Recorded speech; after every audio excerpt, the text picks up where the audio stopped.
الحمد لله رب العالمين والصلاة ربي وسلامه ورحمته وبركاته على ذاك النبي الكريم نبينا محمد وعلى آله وصحبه أجمعين. We continue 7/19 Wednesday, May the 1st, 2019, which is now on the Islamic calendar, the 26th of Sha'ban. We're in the 26th of Sha'ban.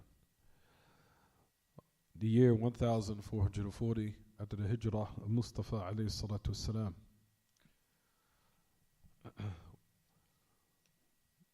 As we continue Buloogh Al-Maraam by the great illustrious Imam Al-Hafiz Ahmad bin Ali ibn Hajar Al-Asqalani rahimahullah, who died 852 after the Hijrah of Mustafa alayhi salatu wassalam.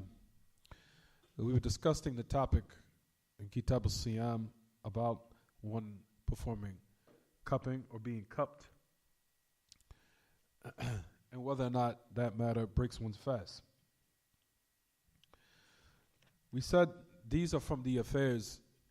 Well, number one, we want to say, وَلِلَّهِ الْحَمْدِ وَالْمِنَّةِ, that from the blessed matters that Allah, or from His favors that He has blessed this ummah with, is that He's united them upon one belief system and one creed.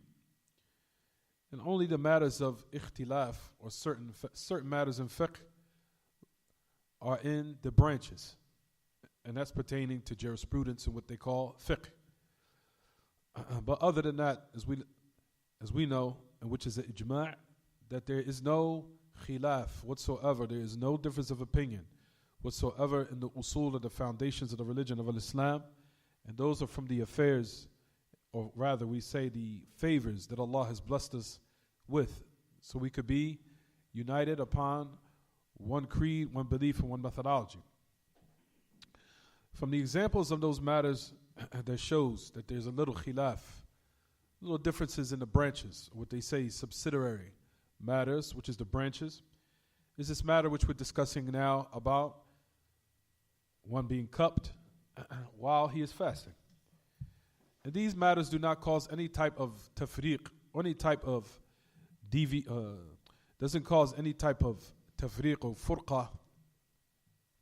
It doesn't cause any type of diversity for one to come to these type of matters and they be discussed, and it would cause any type of division or dissension or any type of, if you want to say, debating or one arguing or debating about these type of matters. It's just a mere fiqh principle of it's just a mere matters of fiqh. And for that reason, we say, ma'ashal ikhwa, this is the example of some of those affairs of Ahl Ilm that differ. And you know that they differ here in this masala based upon the evidences and proofs. So you see there's evidences. You'll see that there's evidences if you read in your book. If you look in your book, you'll find that in the first narration that we took, it says, احتجم وهو محرم. The first narration in Buloogh Al-Maraam, if you look in it, it says what, everyone? That the message of Allah sallallahu alaihi wasallam that he received being cupped while he was muhrim, while he was in the state of ihram. So that's the first thing. The next part, if you look in your books, it says he was cupped while he was fasting. So that was the first thing. احتجم وهو محرم واحتجم وهو صائم. It said that he performed, that he was cupped while he was in the state of ihram, and he was cupped while he was fasting. So if you look at your books again, that's the first hadith. The second hadith on authority is Shaddad ibn Aus, as we discussed last class. It says, أن رسول الله صلى الله عليه وسلم أتى على رجل بالبقيع وهو يحتجم في رمضان فقال أفطر الحاجم والمحجوم. It says that the message of Allah, that the message of Allah صلى الله عليه وسلم, that he came upon a man in the Baqi', meaning the graveyard next to the Masjid al-Madinah. It says he was being cupped in the month of Ramadan. There was a man that was being cupped in the month of Ramadan, and the Message of Allah said, the one who's doing the cupping and the one who's getting cupped, both have broken their fast. So you notice this narration is different in a total opposition to the first if you look in your books. So the message of Allah, in the last part of the hadith, which is Al-Bukhari, it said what? He was cupped while he was what? While he was fasting. طيب. Here, the message of Allah, it says in this narration, that he passed by those two. One was performing the cupping, meaning he was sucking the blood out of the person, which is the actual procedure itself, when a person comes and they have like a horn. And then we said that was a method from the times of old. That's not the actual current method of how they perform cupping of today. It's slightly different. In regards to cupping that took place during old times, or the times of old, they used a horn and they would put on the wound where they would actually have the blood drawn out, and then they would suck it out directly with their mouths through that horn. So that was one of the reasons why we said that the Prophet ﷺ has said that that person who does cupping in this manner, that his fast will be broken. Then you have the second type. You have the second type of method of cupping. As we said last class, and I discussed this and I described how it's done today. How they do it today is they usually take like a match and they put it under the actual cup, and it becomes like a vacuum, and it automatically sucks the blood out. Or they take like a pump and they'll pump it, and then the blood starts coming out. So the person is not putting his mouth on it and sucking it out anymore. He's not doing that anymore. Rather, he's just putting his mouth, rather he's putting the container on there, and he's letting the actual container do the work for him. So that's why we said cupping in times of old is different slightly from today. Cupping is also utilized in the certain southern parts and areas of this country. Certain people still practice to this day cupping, especially in the South. And like I said, Allah knows best where they attained from. It might have been because from the slavery. Allah knows best that the slaves, when they were brought over, from Europe or Africa, and they were brought over here to America, as we know them, a lot of them were Muslim. A lot of them were Muslim. They weren't Christians. A lot of them were Muslims. So when they brought them over here, a lot of them kept a lot of their ways. From them, Allah knows best was cupping. So they kept it in there amongst their family until today in certain parts, especially in the southern part of America. I don't know if it's in South Carolina, North Carolina, or Georgia, or what have you. You'll find there are certain people that still practice cupping. And like we said, it is a tremendous beneficial remedy, which the Messenger of Allah ﷺ highly emphasized and highly recommended that it be utilized as a way for one to be cured from sicknesses and ailments and diseases, especially in one's body. And we said that the narrations of the Prophet ﷺ also shows the virtues of cupping. From them is a hadith which is in Ibn Majah, where also Imam Al-Albani declared it to be Hasan, where he said that the Messenger of Allah ﷺ, he said, مَا مَرَدْتُ بِمَلَئٍ يعني ملأ من الملائكة إلا قالوا لي يا محمد مر أمتك بالحجامة. He said that I did not pass by a group, meaning the group of angels. He said that I passed by a group of them and they said to me, "Oh Muhammad, command your people or your followers to practice cupping." So it is a very beneficial remedy. But like I said, the point of why we're discussing this today, does it break your fast? As we discussed last class, and on many occasions, we said that a woman, as we know, when she's on her mens, it's obligatory that what? She not fast. When a woman is on her monthly cycle, it's obligatory that she does not fast. Also, if she's on what they call it, nifas, or postnatal bleeding. Postnatal bleeding also is a reason for a woman, for her to leave off, not only just the prayer, but also leave off fasting in all cases, whether it be a voluntary fast or obligatory one. Like, how does this correlate to what we're discussing now? The same thing you'll find at Ahl Ilm, that a lot of them take the position of those who say it does break your fast. And you'll find there's a lot of people and a lot of major scholars that are very heavy in their knowledge and heavy in weight, if you want to say. From them was Shaykh al-Islam Taymiyyah. From them is Ibn al-Qayyim. From them is Imam Ahmad. From them. These are some very heavy names. From them is Ishaq ibn Rahuya, who's the Shaykh of Imam Ahmad. These are some very, very heavy names that say, and Ibn Khuzaymah, and other than them. From the Muhaddithin, that they say that it's not permissible for a person to get cupped while they're fasting, due to the fact that it resembles of what takes place with a woman, due to the fact that we know that a woman loses a lot of blood when she's on her mens, and that cupping resembles that. Because the strength of a source of when a person has energy or what have you in their body, that it emanates from one's blood. And once that's removed out of the body, then it causes severe weakness, and it even could cause harm if one is not careful. So that's the reason why you'll find that these from Ahl Ilm, from them is Shaykh al-Islam Taymiyyah, from them is Ishaq ibn Rahawayh, from them is Imam Ahmad, and also Ibn al-Qayyim, that they said that the second narration, if you look in your books, you know what I'm talking about? Gee.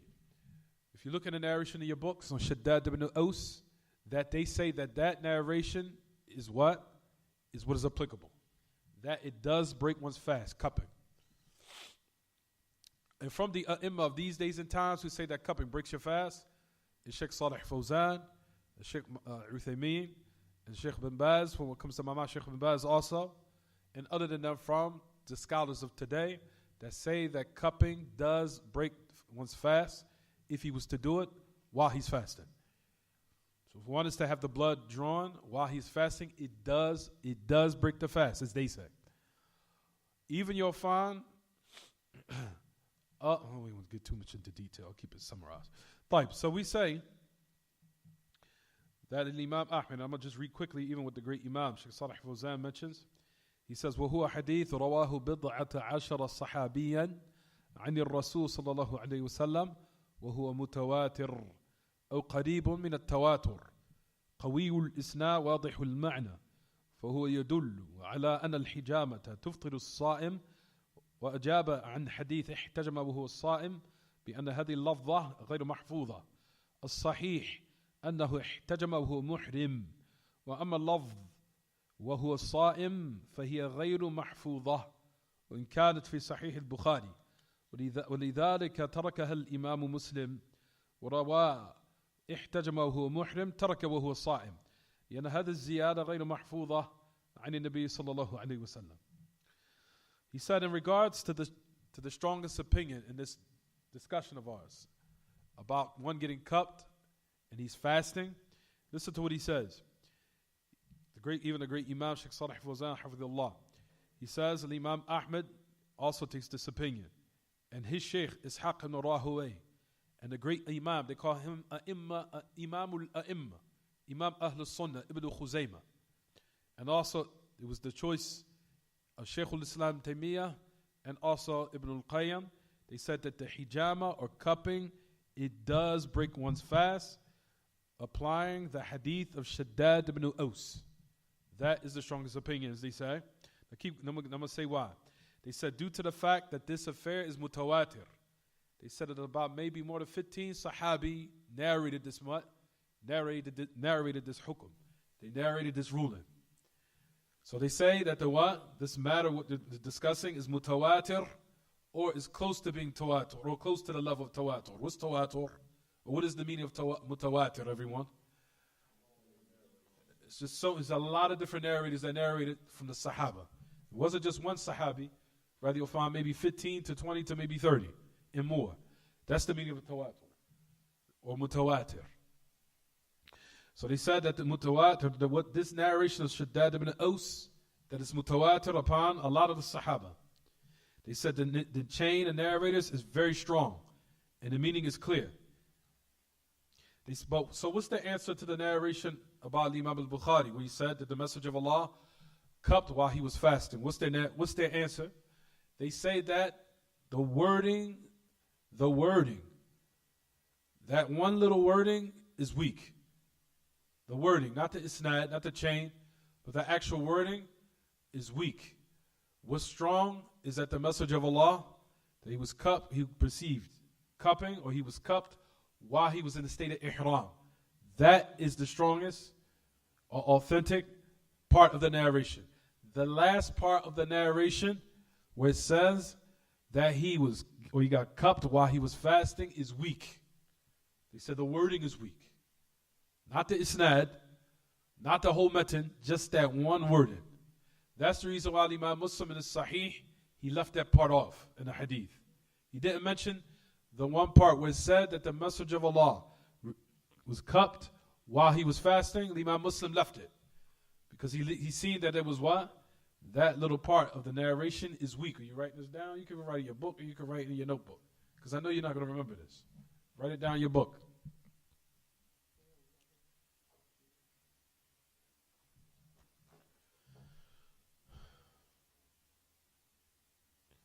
So that one part of the narration we said is weak. What's weak, everyone? The wording. The last part of the hadith, not the whole hadith. I don't want anyone to walk out of this room saying it's weak hadith in Bukhari. No, because I don't want to hear it. That one little small wording at the end of the hadith, that is what we said is weak. Not the narration totally. Not the chain, not the hadith. They said that one little wording of the narration, that is weak. Where it says that the Messenger of Allah ﷺ had what? Fasted while, was cupped while he was what? Fasting. Just that small part. So listen to what Imam Ahmed goes on to say. He said, we have the Imam of Ahl Sunnah, where he says, هذه الزيادة غلط من الراوي أو غلط من الراوي غير محفوظة وتبعه على ذلك كثير من أئمة الحديث أن هذه الزيادة غير محفوظة في الحديث. He says, Imam Ahmed said that little small portion of the hadith is a mistake from the narrator. He said this has not been memorized. He says, in a lot of Ahl Ilm follow Imam Ahmed from the Imams and the scholars of the hadith, that one portion of the narration is what? غير محفوظة. It's not authentic. He says, so as for what has been authentically reported and what is correct, is that the Messenger of Allah received cupping while he was in a state of ihram. That's it. He received cupping while he was in a state of what? Ihram. Not while he was what? Fasting. Is it clear what I'm saying, everyone? So I asked for the answer. Is it clear, Suhail? He says, فهذا الحديث أنه رخص باعتذار فهذا الحديث لا يقوى على نسخ حديث أفطر الحاجم والمحجوم ينه حديث قوي رواه 11 صحابيا فلا بد من الترجيح. والترجيح قبل النسخ لا يصار للنسخ إلا إذا تعذر الترجيح. والترجيح هنا واضح لا يتساوى حديث أفطر الحاج والمحجوم. طيب, let's read the last narration. The third one. What does it say? The narration has been related to Dar-Qutni. What does the last part say if you look at it, everyone? On the authority of Anas ibn Malik, what does it say? He says, at first, it was what? Detested. Or if it was made haram. It was made haram. For the one who's fasting. That Ja'far ibn Abi Talib said, or Ja'far ibn Abi Talib was cupped while he was fasting. The Messenger of Allah ﷺ passed by him and he said, these two people have broken their fast. ثم رخص النبي صلى الله عليه وسلم بعد في الحجامة للصائم وكان أنس يحتجم وهو صائم. طيب, says it clearly. He says that the Messenger of Allah walked by these two. One was doing the cupping and the other one was getting cupped. He said these two people are broken their fast. They said that was in the first part, in the early part of the revelation. He said, then after that, the Messenger of Allah allowed it. Then he allowed it. After, in cupping, for the one who's fasting. It says, Anas ibn Malik used to get cupped while he was fasting, and that was related in Ad-Dar-Qutni. J. Alright, so now what do we say in this regard? What's the answer to this one? So we'll answer it right quick, because we have to move on to the other parts. You'll say that Ahl Ilm answer this narration of Anas ibn Malik. They say, this narration is not strong as far as it being something that will abrogate the hukum pertaining to it actually breaking one's fast. Why does he say that? Why is he saying that? The great Imam Sheikh Salih Fawzan. He said this hadith, the narration that says it does break the fast. We said that it was what? Mutawatir. Before a person was saying, if you look at the third narration, we have a science called naskh. Naskh. What they call abrogation of a previous ruling. That's what you see here. There was one ruling, then after that it became abrogated, and the Messenger of Allah changed it. That's what you see in the third narration. But we know that naskh is a science. And that is from also the favors of Allah Ta'ala upon us, is that even we have a science for what they call naskh, or what they call nasikh wal mansukh. Something that abrogates and what is became abrogated. There's a science to that. Due to the fact, a person would say, but what is the benefit of that? Due to the fact you'll find, as far as in the Christians and the Jews, they don't have that. There's certain ahkam that probably was in the risala or the shara'i or the legislations of the prophets before, and maybe that hukm perhaps was abrogated. But they don't have any type of what? They don't have any type of protocol or any system to let them know what had probably been before or what had probably later been abrogated. They don't have it.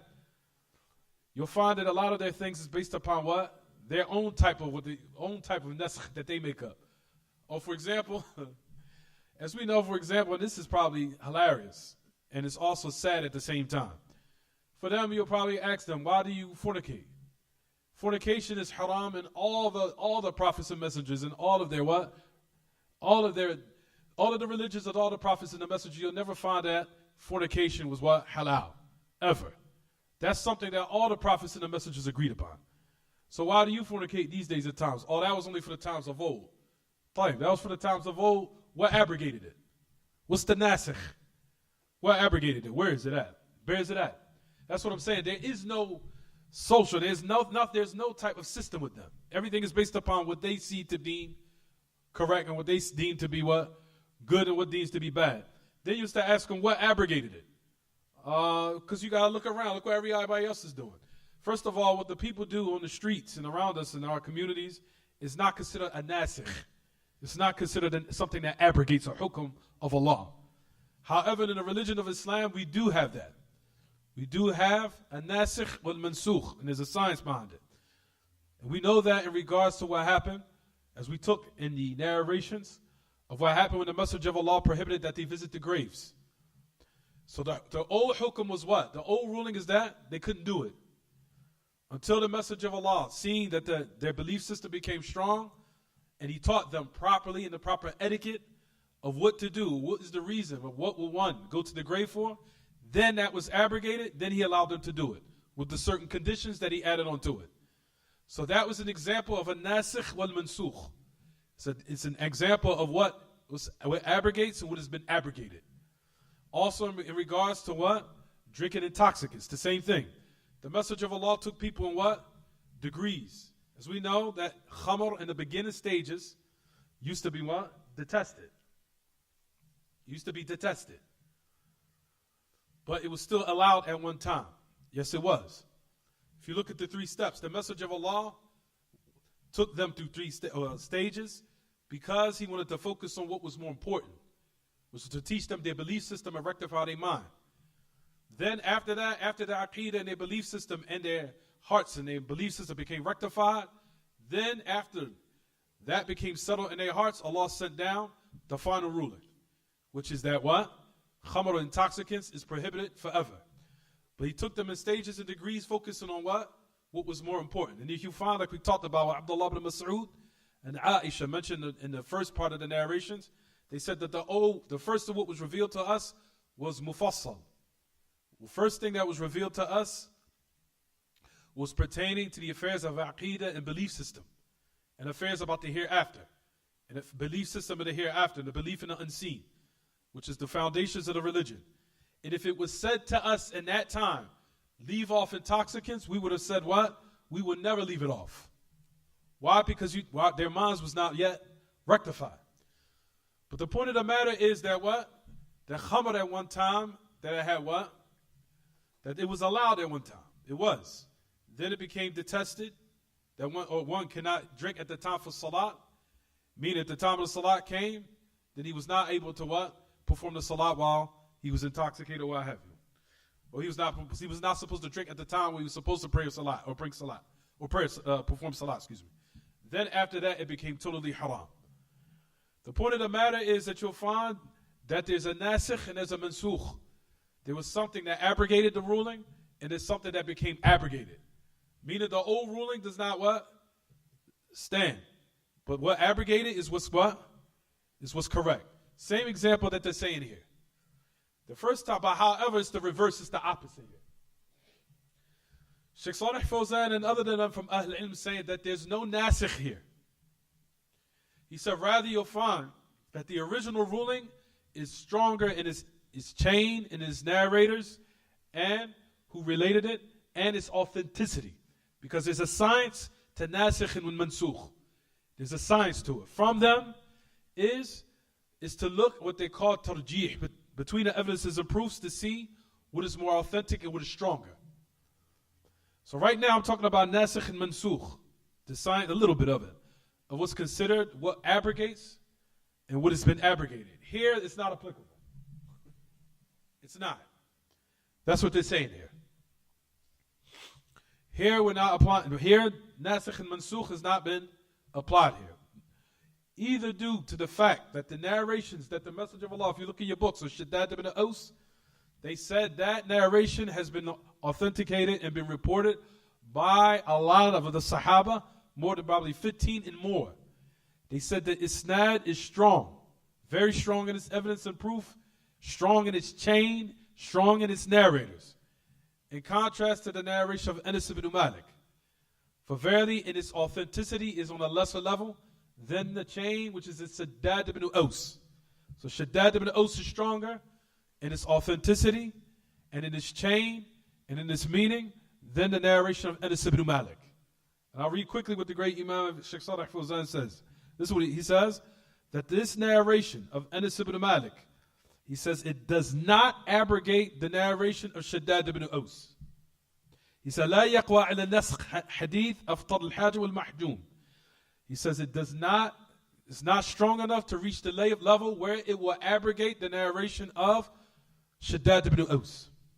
Is it clear what I'm saying so far, everyone, if you look in your book? Is it clear what I'm saying? That narration, Shaddad ibn Aus, is the ruling still stands. And it has not been abrogated. It's not abrogated. And the narration of Anas ibn Malik does not abrogate that. This is what he goes on to say.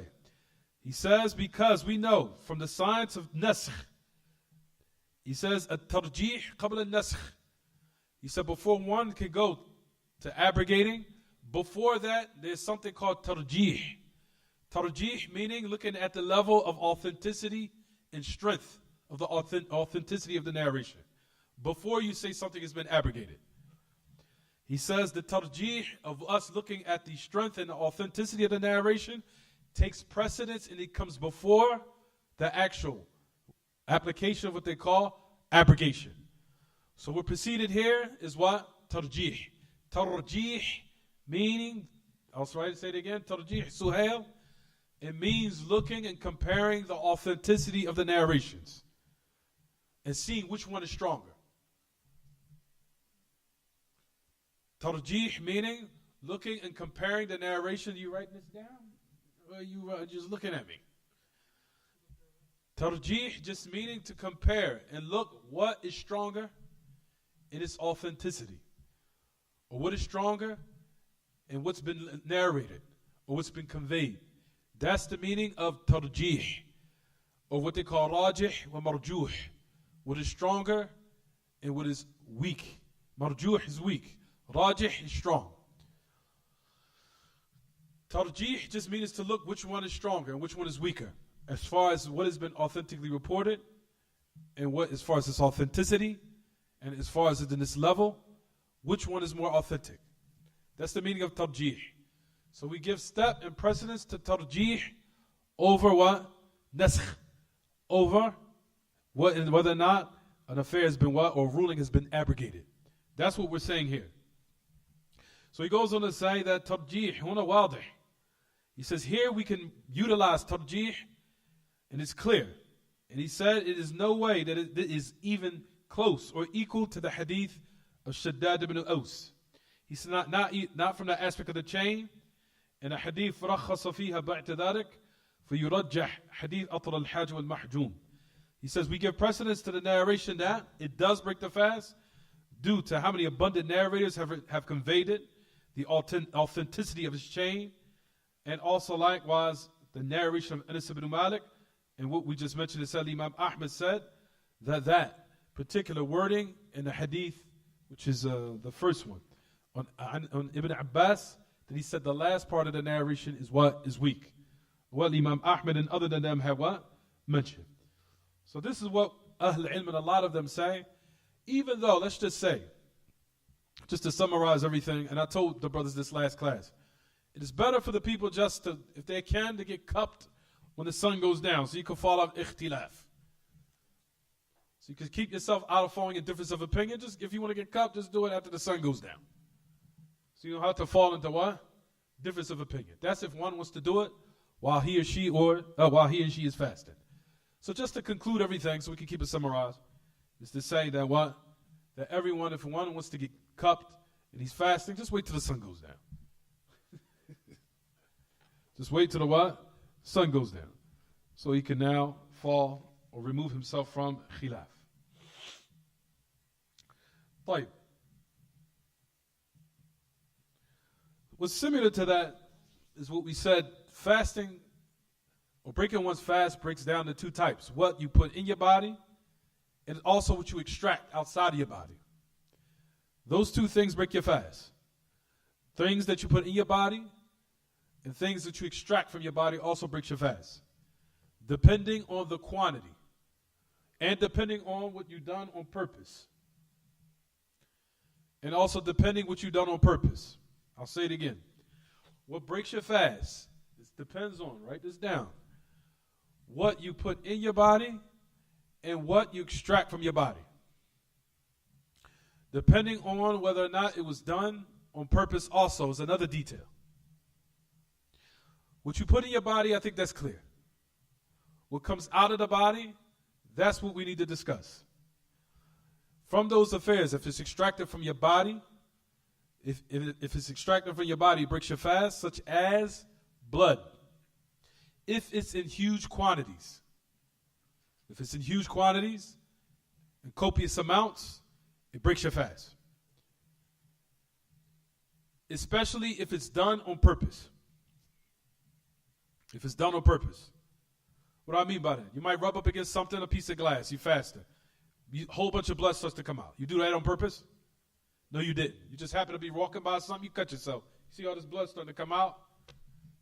Then you covered it up. That's the reason why I said if it's done on purpose. If it's done on purpose, a lot of blood come out, then it breaks your fast.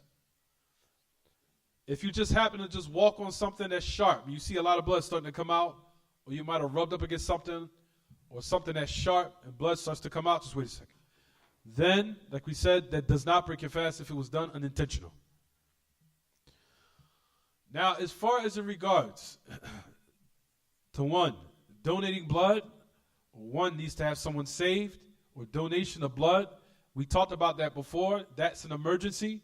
Here, it's obligatory for you to break your fast and save that person's life and just make up the day after the month of Ramadan is over. Because that's from what they call the qa'idah, or the rule, or the principle in our religion, where they say, ad-darurat tubtilu al-mahdhurat. The things that necessitate life and death nullifies prohibitions in that particular instance, in that particular moment. Things that's life-threatening will nullify a prohibition. From those affairs, just like I said, if one is fasting month of Ramadan and someone has their life saved, it's permissible for you to what? Break your fast, save that person's life. Save his life. For example, a person is in the ocean, they're drowning. And you need to now break your fast to have enough strength to save them. A person will break their fast, save that person's life, and they would just make it up at the month of Ramadan. Are they held accountable? No. Due to the fact that you nullified their fast, due to an affair which was daruri. It was an emergency. It was life-threatening. But at any rate, just to sum up everything again, breaking your fast is from what you put in it and what you take out of it. And that's numerous examples. From them is blood. If it's copious amounts of blood, it will break your fast, especially if it's intentional. Also, for example, with a woman's monthly cycle, that's something that came out of her body. Also, sperm, or what they call ejaculation of semen from a man. If that's released and it's intentional, then it what? Breaks the fast. If it's unintentional, then it does not break his fast.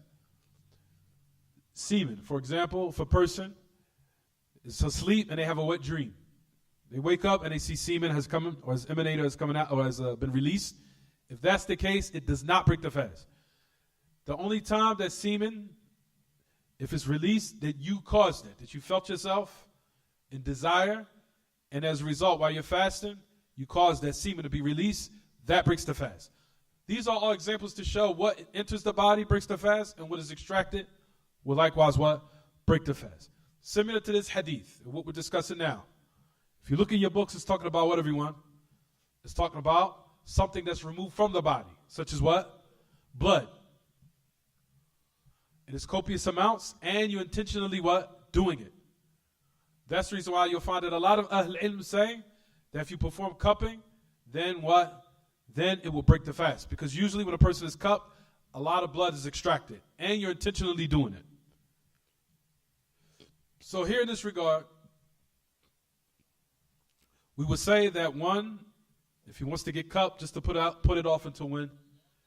Until the sun goes down. It's not in yet. Got 2 more minutes. Is it clear what I'm saying, everyone? Also, for example, of what comes out the body will break your fast is vomit. It's vomit. If one sticks their finger in their mouth, they intentionally do it, and they bring the vomit up, that breaks the fast. That's the next hadith that's going to come. Don't worry. But if it does not, if a person just smells something that was a repugnant smell and it made their stomach feel made their stomach feel sick, and they walk by a certain area or they walk down a certain street and they smell something that might have caused them to vomit, that does not break the fast because it was what? Unintentional. But if you take your finger, you stick it in your mouth to make yourself throw up, that will break the fast because it was what? Intentional. And also, like we said, it's an example to show that things that come out of the body that will break your fast, if it's what? Intentional.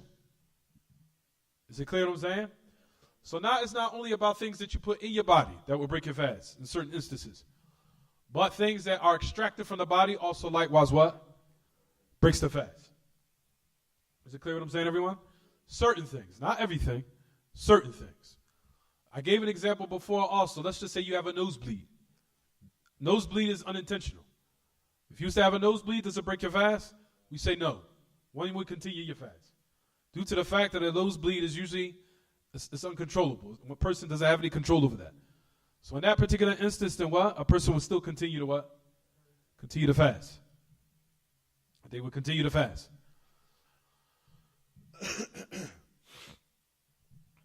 So all these is examples of when I could give more examples. Let's just say now, you bust a pimple on your face or in your body or what have you. Does it break your fast? No. Busting a pimple or a bump on your face or your body does not break the fast. It's first of all, number one, it's not a lot of blood. It's not a lot of blood at all. It's not a lot of blood. If a person was to break a pimple or a bump or what have you, if it's become broken, it does not break the fast. It doesn't. Also, for example, here's another example of that. No. Let's just say, we can see that for another example, inshallah. Fine. So that's examples to show what is put in the body or what's extracted from the body that will what? Break one's fast. Fine. As far as in regards to the nose, we're going to discuss that and what's going to come, inshallah. Fine. Let's read the next narration, everyone. Now let's just say, for example, a person would say, you went to the doctors and they needed a little specimen of blood or blood sample. And they extracted something of blood from your body. Does it break the fast? You want to get a blood sample. You went to the doctors, he took a little bit of sample blood or withdrew blood from your arm to have some tests done. Does it break the fast? A little bit of blood is extracted, a little bit of blood that they take out in the needle. We say no. Does it break your fast? And it's not a lot of blood. It's not a lot of what? blood. So removal of the blood does not break the fast. If he takes a little specimen or a little suppository, a little bit of blood, it does not break the what? It does not affect one's fast at all. Because it's not the meaning of hijama. Hijama is a lot of blood. The meaning of cupping, especially for women's on her mens, it's a lot of blood coming out. Whether it be all at one time or over a period of days. The point of the matter is there's a lot of blood that's coming out the body. And we say that that's the source of strength for the human body is the what? Is the blood. Once a lot of it is removed, it causes severe weakness. And if one's not careful, it can cause harm.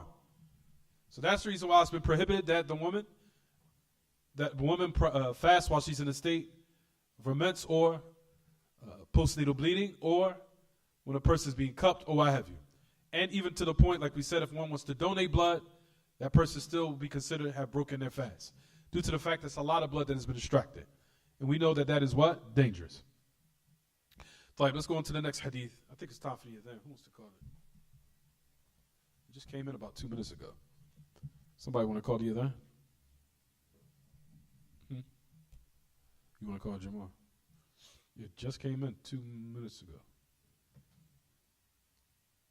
It was 7:58. 7:58 came in. You want to call him here? You gonna? Okay.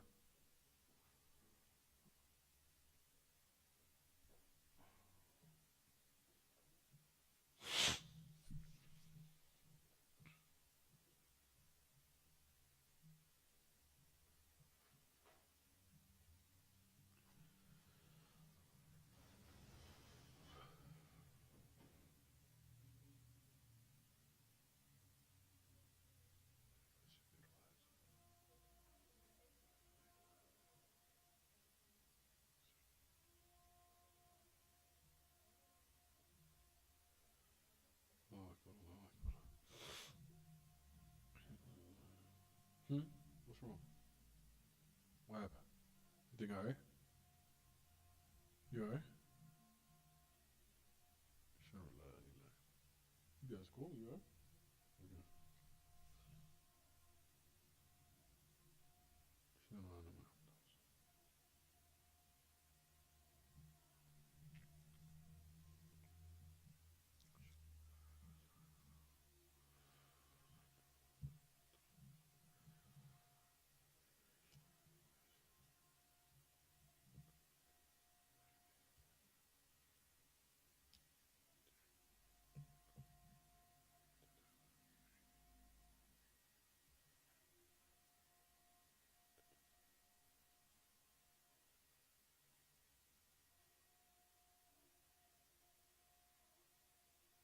الله أكبر الله أكبر.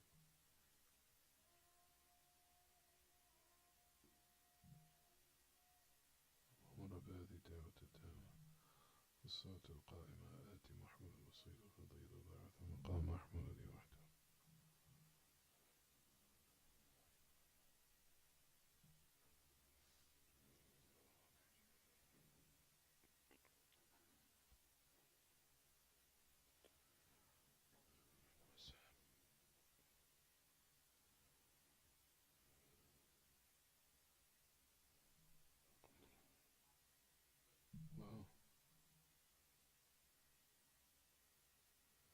طيب.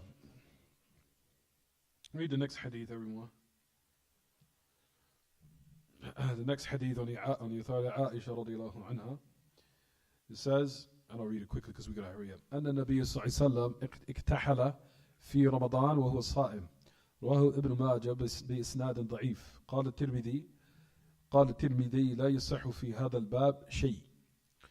So on the authority of our mother Aisha radiallahu anha, that the Messenger of Allah sallallahu alaihi wasallam used kuhul in the month of Ramadan, and while he was fasting.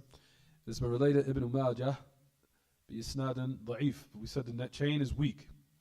The great Imam Abu Isa Muhammad bin Isa Tirmidhi, he said nothing is authentic, nothing has been authentically reported in this particular chapter, meaning there's no particular narration reporting whether something has been reportedly affirmed as being either halal or haram, or it being prohibited or legal or legalized or legislated of anything in the least. Basically, it's nothing that's come authentically reported about this affair of the thing called kuhul. What is kuhul, everyone? Kuhul is the black, that type of black cream that you see that some of the Muslims put around their eyes. In these days and times, Allah knows best if there's a need for it, but you'll find that a lot of people who use it, is sad to say, is the Sufis. If you go to a Sufi masjid, you'll find that they put kuhul around their eyes. Kuhul was used during the time of the Prophet ﷺ. That was the remedy that they utilized to help read or to help cure some weakness or illness in their eyes. It was used for those reasons. It was to help one to read. It was to help one to also focus if they had some problems with their eyes.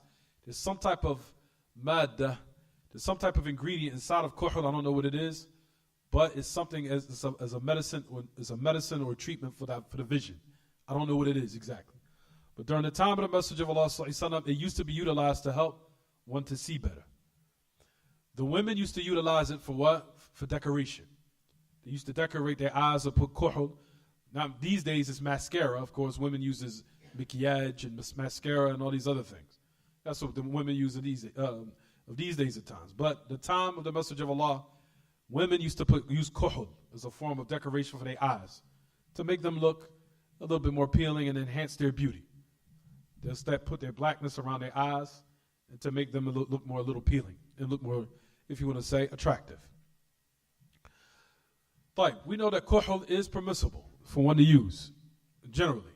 However, the question is it permissible for one to use it during Ramadan or while one is fasting? That's the issue. That's the question. You understand, everyone? That's the question. The question is whether or not one can use it while he or she is what?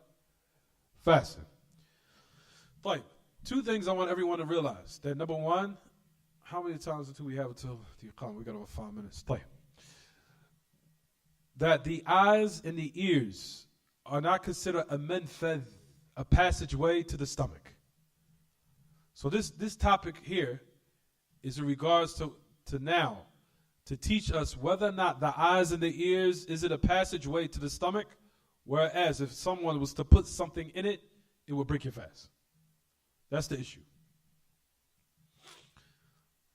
In contrast to the nose and the mouth, those are clear passageways to the what? To the stomach and the digestive tract. Whereas if something was to be put in it, it would necessitate that one breaks his fast. Right? That's clear. However, what about the ears and the eyes? For example, a person was to use eye drops while he's fasting. He wants to put some drops in his ears while they're fasting, or put something around their eyes while they're fasting. Do those affairs necessitate that one break his fast? Yes or no? What is correct? What is correct is that it doesn't. And I take the opinion of the great Imam Ibn Uthaymeen. He says that. He said there's no dalil to show that the ears and the eyes are passageways to the stomach at all. They're not. He said even if the person was to put eye drops in their ears and they might find a little bit of it, a little bit of the scent of it might fall to the back of their throat. He said we do not say that the ears and the eyes are passageway to the stomach. And if that was the case, it would have been conveyed to us through the Prophet ﷺ. Due to the fact that the Messenger of Allah did convey and make clear the distinction between the two. There is a narration. The narration is when the Messenger of Allah ﷺ said, "Baligh fil istinshaq illa an takuna sa'ima." He said, go to the extremes in your purification, meaning as far as sniffing the water up your nose, meaning that when you sniff to make wudu, sniff it up your nose far. And I would say, just lack of better words of going to the extremes, but sniff the water far up your nose. When you're making wudu, notice the Messenger of Allah gave the exception. He said, except when you're fasting. What do you understand from that hadith and that narration? What you understand from that narration is two things. One is that the Messenger of Allah clearly showed in that narration that the nose is a passageway for what? To the stomach. That if something is put in the nose and it goes down through the nose, and one was to have ink or they might have drunk or sniffed something, excuse me everyone, of a liquid, that it is a passageway to the stomach. So now, if you was to put some nose drops in your nose, the Messenger of Allah, based upon that narration, clearly made what? the nose is a passageway to the stomach, and it could be a means for one to break their fast. Based upon that one narration, he said, "Baligh fil istinshaq illa an takuna sa'ima." Make that water go far up your nose when you make a wudu, except in the state when you're what? When you're fasting. Based upon that narration, would you understand? Not so the mouth is clear. The Messenger of Allah didn't make that. He didn't say anything about that because that's clear. However, he gave another detail to show that the nose is a way for one to also what? Break their fast. That's why he gave the exception. Do it, but instead, except in the time when you're what? Fasted. Because the nose is a way to the what? Stomach. And if you used to sniff that water intentionally, and it goes down the nose and through the passageway to your digestive tract, it would break your fast. Is it clear? Fine. There's no... What's up, sir? There's no narration that has been reportedly, authentically reported, that the Messenger of Allah said anything about the ears or the eyes. And if that was the case, it would have been what? Reported. That's the reason why we say that it is permissible for one to utilize eye drops while they're fasting, and also what?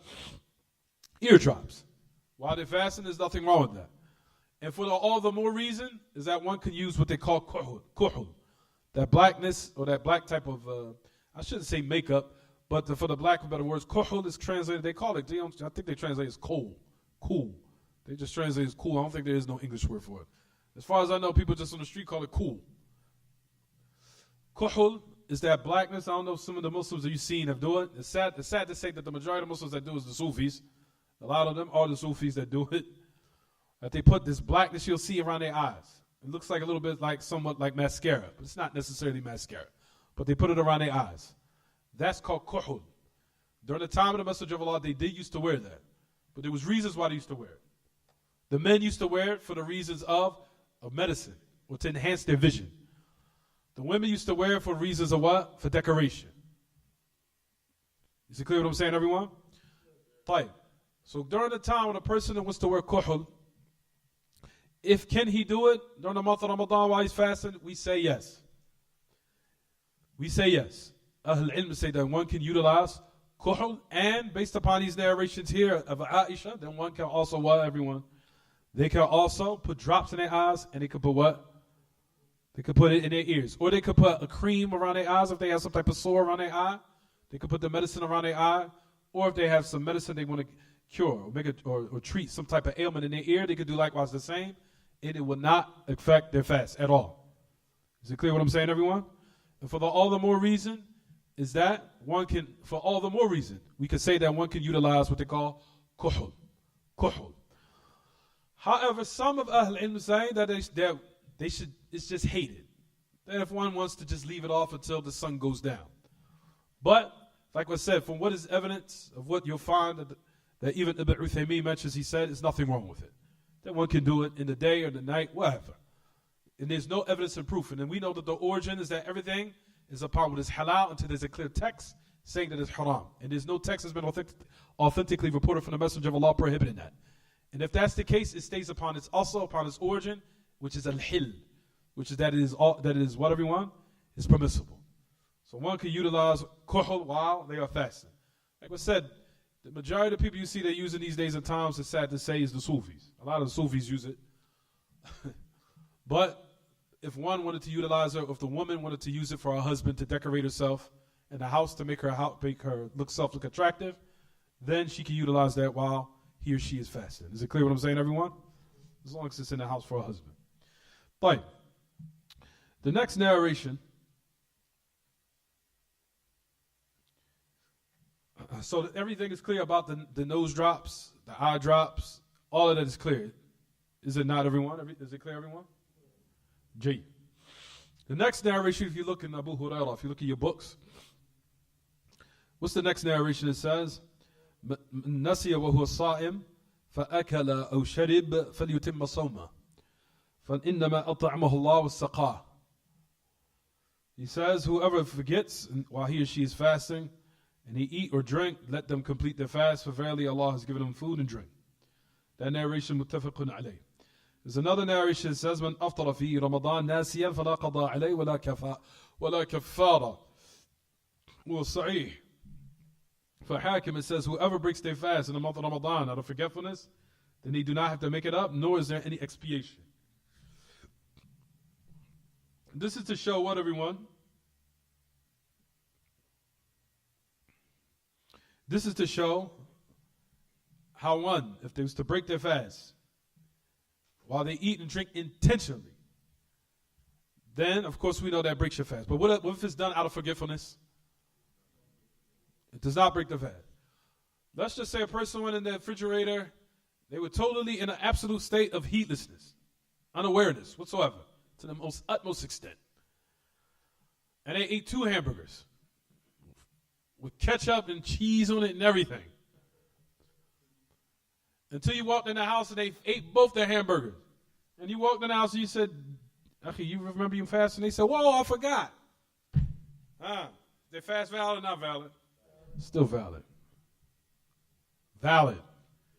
As long as they were in a state of total absolute forgetfulness, their fast is still valid. The only time, like I said, they'll be held accountable until they're reminded. Once they're reminded, then they have to refrain.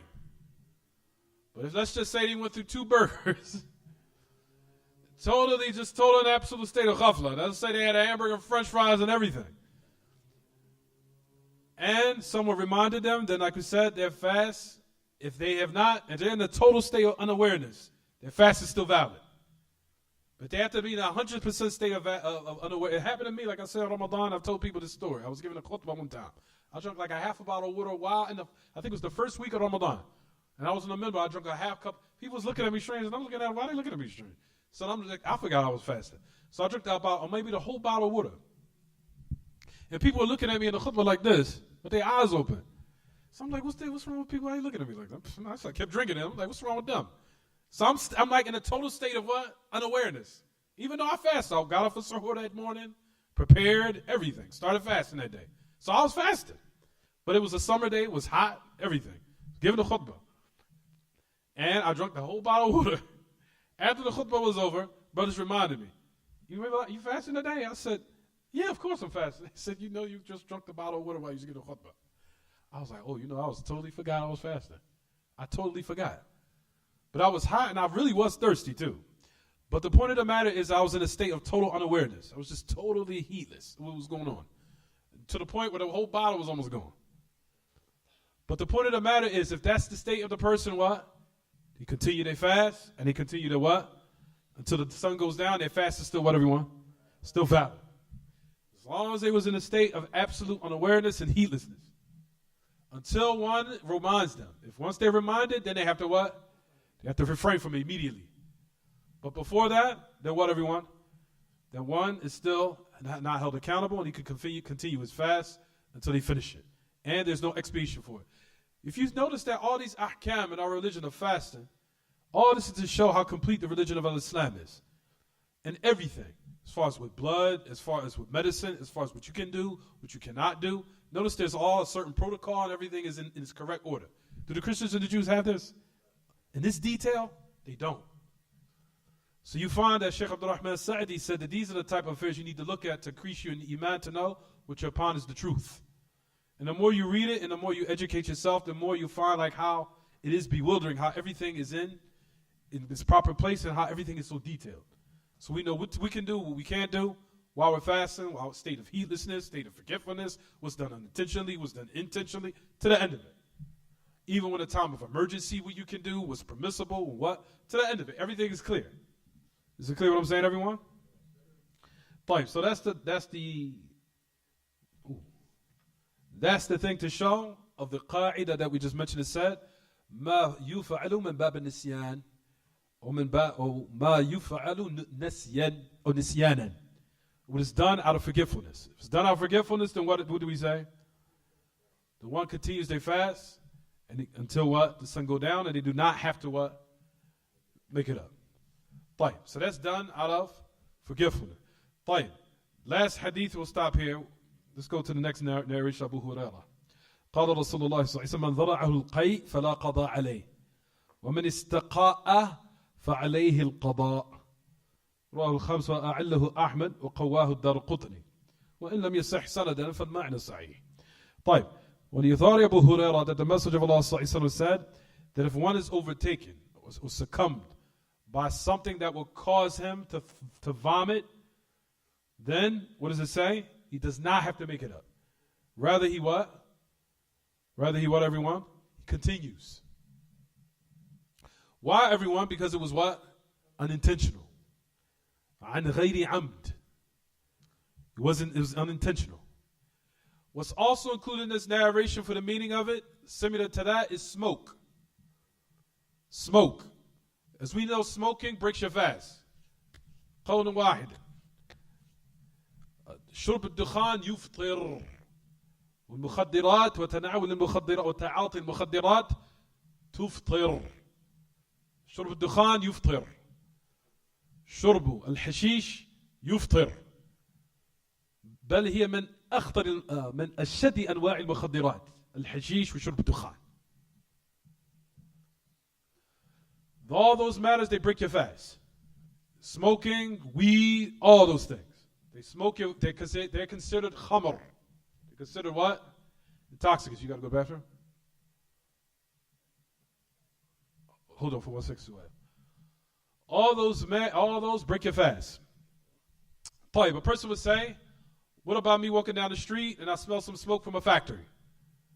Or somebody was smoking a cigarette and I walk by him and I inhaled the smoke. Does it break your fast? No. Why? It was not intentional. حصل عن غير قصد. So if that's the case, then it does not what? It does not break the fast. It does not break it. However, if it's intentional, you took it. You looked the mic to match up and started smoking. What does that do? Break the fast. Why? Because you intentionally did it. You did it out of your own accord. On your own what? Choice. You took out the cigarette, you smoked it. If that's the case, then what? Breaks the fast. Fine. All those, what's also included in this is smelling of perfumes or fragrances while one is fasting. Is it permissible? Yes, it is. To use utur, what they call al-rawa'ih, al-itriyah, or al-tatayyub, or al-tib. All of that is what? All those for oils, good smelling fragrances and scents, all that is what, everyone? It's permissible. There's nothing wrong with that while one is fasting. The only thing is to be on guard against is bakhur. Bakhur, you'll find a lot of Ahl Ilm say lahu jirm. That has a type of consistency that's heavy. So they say if you accidentally smell it, it's no problem, but don't deeply inhale it. What they call istinshaq. Like don't do this. Don't do that. That's istinshaq. Istinshaq. It's like a deep inhale of the what? Of the scent. You understand? Not to do that. With bakhur. With incense.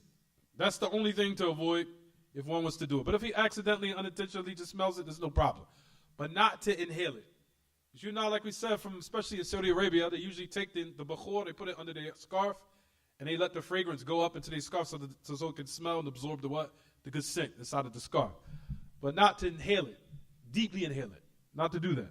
But they say bakhur will break the fast. Because it's like a heavy type of sustenance that's in it that would necessitate that one will break his fast. But other than that, there's nothing wrong with one can what?